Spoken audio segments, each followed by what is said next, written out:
Praise God. So, di ba? Pinagpala pa rin. Amen. So, bago po ang lahat, di na po ako magpapatumpik-tumpik pa mga kapatid. Actually, grabe yung nervyos ko talaga. Ninenervyos talaga ko yung kaba ng dibdib ko kanina. As in, grabe. Pero, because of course, yung pag-aaral namin every Monday for the Bible study, na talaga namang the leadership, yung sabi nga noon na kung kailangan talagang gamitin ng Panginoon ay gagamitin ka, magpapagamit ka. Amen. So, ako nga po pala si Edeline, or you can call me Eds. At isa po sa mga lingkod ng Panginoon na patuloy niyang ginagamit po sa kanyang music ministry. So, isang mapagpalang tanghali po sa bawat isa sa atin. And bear with me as I share the Word of God this afternoon. So last Friday po, mga kapatid, ibinahagi po ng ating butihing Pastora Raquel na kung tunay nating mahal ang ating Panginoon, ay susundin natin ang kanyang mga salita at ang kanyang mga utos ng may pag-ibig. Sino pa ang naaalala pa kung ano yung tatlo na yon na binanggit ni Pastora? Hindi pala sapat ang pag-ibig lang. Kung hindi, kailangan din ng pagkatakot at ang pagsunod sa Panginoon. At yun po yung pagiging Kristiyano natin. And I heard her, Pastora Raquel, told us also that you have to hate the world. Amen. Para ma-obey natin ang Panginoong Jesus. Amen? So, John 8:47, ito talaga yung grabeng nagrema sa akin. This is not from Pastora Raquel, but this is the Word of God na totoo at nakakatakot. Yung sinabi niya na, bakit hindi natin naririnig ang salita ng Panginoon? Bakit? Sabi niya doon, he who is a child of God, listen to God's words. You do not listen to them. And why? It is because you are not God's children. Yes. Those who should know better are held more accountable by God. Ang tanong ko ngayon, mga kapatid, are we God's children? Amen. Amen. Hallelujah. 2 John 1:6, sabi niya doon, and this is love, that we walk according to His commandments. This is the commandment, just as you have heard from the beginning, so that you should walk in it. You should walk in it. Ito pala yung mga commandment at utos ng Panginoon para sa ganon, patuloy po natin itong malakaran. Lalong-lalo na sa buhay natin bilang Kristiyano at tunay na tagasunod at anak ng Panginoon. So mga kapatid, bago ka man or matagal ka na sa pananampalataya sa Panginoon, alalahanin po natin kung sino tayo noon, kung sino na tayo ngayon, at kung bakit tayo nandirito sa kinalalagyan natin. Bakit hanggang ngayon, nakatayo pa rin tayo dito? Bakit sa dami ng ating mga pinagdaanan sa ating mga buhay, why are we still here? Why are we still, yung nakatayo pa rin tayo? Yung kung we will return back and kumbaga reviewin natin yung mga pinagdaanan natin before, previously, until such time that we are in this situation. Bakit kaya nakatindig pa rin tayo? It's because po, mga kapatid, it's because of our faith. It's because we exist for God. Amen? So for the objectives po ng ating message ng Panginoon sa hapon na ito, una po dyan is to recall the former days when we were enlightened and endured sufferings. Next one po, para daw malaman natin paano ba mabuhay ang mga anak ng Diyos. And last one po, mga kapatid, to continue to have patient endurance and not throw away our confidence, which has great reward. May great reward kang matatanggap, kapatid. And for our main text, can I ask everyone to stand? Hallelujah. In Hebrews 10 from verses 32 to 39, sabi niya po dyan, Think back on those early days when you first learned about Christ. Remember how you remained faithful even though it meant terrible suffering. Sometimes you were exposed to public ridicule and were beaten. And sometimes you helped others who were suffering the same things. You suffered along with those who were thrown into jail, and when all you owned was taken from you, you accepted it with joy. You knew there were better things waiting for you that will last forever. So do not throw away this confident trust in the Lord. Remember the great reward it brings you.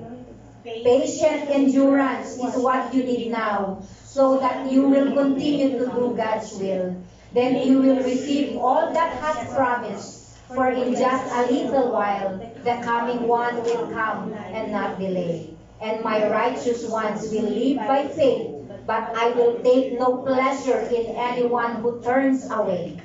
But we are not like those who turn away from God to their own destruction. We are the faithful ones whose souls will be saved. Amen. Let us pray. Hallelujah. Sa inyong salita, O Father God, hallelujah. Sa mensahe na nais mong marinig ng bawat isa.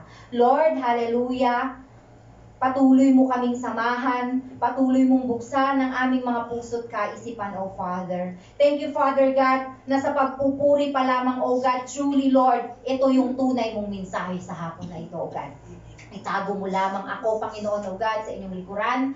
Hallelujah. For apart from you, Lord, I can't do anything, O Father. Lord, samahan mo ako ng lahat ng babanggitin ko, O God. Tanging mensahe mo na nais mong marinig ng bawat kapatid ko. Tanging salita mo na makakapag-encourage, Panginoon, O God, sa bawat isa sa amin as we walk in our faith with you, O Father.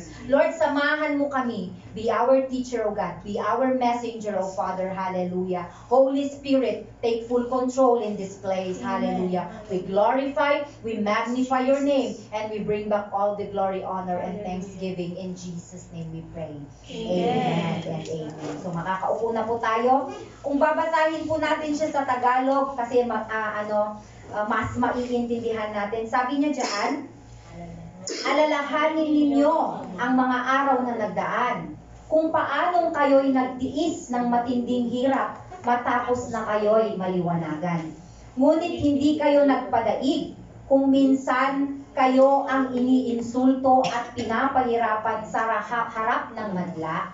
Kung minsan namay kayo ang umaalalay sa mga kasamahan ninyo na pinahihirapan, dinamayan ninyo ang mga nakabilanggo at hindi kayo nalungkot nang kayo'y agawan ng kayamanan, sapagkat alam ninyong higit na mabuti ang mananatili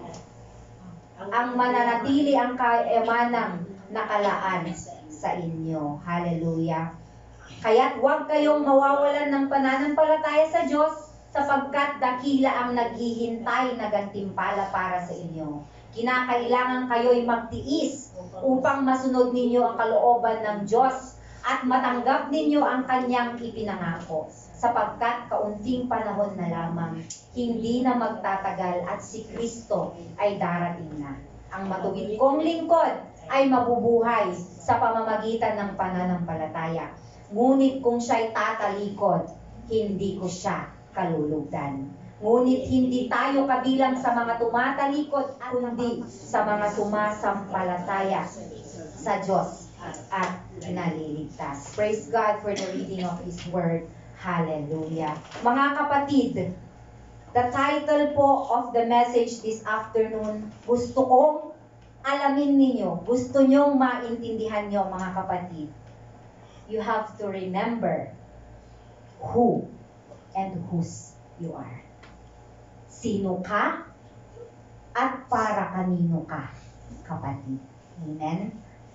But to all who believe, sabi niya sa kanyang salita, to all who believe Him and accepted Him, He gave the right to become children of God. Ito po, yung author po ng Hebrews na ito is encouraging those who truly understand at kung tunay kang nanampalataya at nag-believe sa salita ng Panginoon, sa gospel ng Panginoon. Kailangan po kasi natin alamin kung ano po yung pananampalataya na tinatayuan po natin. Amen? So, as the first pointer po mga kapatid, hallelujah, first pointer po sa kanyang mensahe sa hapon na ito, we were enlightened and endured suffering. Ibig sabihin, kung na-enlightened ka na, naging aware na tayo.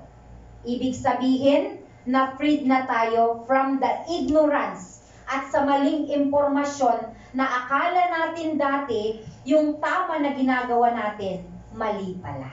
Amen? Enlightened. Enlightened. But remember, ano kaya yung gustong ng Panginoon na kailangan nating i-remember? Let us remember the grace received after being enlightened. Grasya ng Panginoon na hindi karapat-dapat na ma-receive natin pero ibinigay niya ng buong-buo. Amen. Enlightened. Grace. It give birth to new heart. Bagong puso, bagong buhay, which means i-hate na po natin yung own nating sin. And we will desire to be more like Christ. Amen? And next one is remain faithful during great struggles and sufferings. So, dito po sa Hebrews 10, these were the persecuted Jewish Christians po who survived suffering and trials in the past na nananampalataya na kaya nilang lagpasan muli anumang pagsubok ang dumating sa kanila.